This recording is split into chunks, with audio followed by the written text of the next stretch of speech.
এখন চৈত্র মাস, কুমোরটুলিতে পুজোর মাস, বাসন্তী পুজো।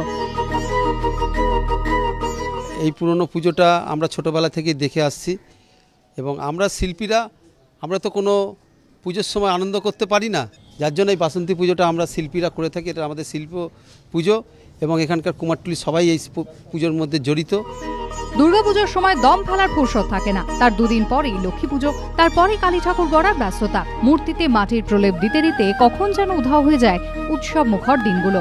কিন্তু বছরের এই সময়টাতে কাজের চাপ কম। এই সময়টাতেই নিজেদের মতো করে উৎসবের রঙে মেতে ওঠেন কুমোরটুলির মৃৎশিল্পীরা। উপলক্ষ বাসন্তী পুজো। মেন যে দুর্গাপুজোটা হয় সে সময় আমরা বাড়ির ফ্যামিলিকে টাইম দিতে পারি না, কেন দুর্গাপুজোর পরেই লক্ষ্মী পুজো 3 দিন পরে তারপরে 15 দিনের মাথায় কালী পুজো। আমাদের যে এই বাসন্তী পুজো দুর্গাপুজোর মতনই তো হয়, 5 দিন ধরে পুজোটা হয়।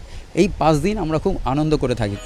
দেখতে দেখতে 68 বছরে পা। আগামী কটা দিন কাজ ভুলে বাসন্তী পুজোর আনন্দে মাতোয়ারা কুমোরটুলির মৃৎশিল্পীরা। সঞ্চয় মিত্র রিপোর্ট, এবিপি আনন্দ, কলকাতা।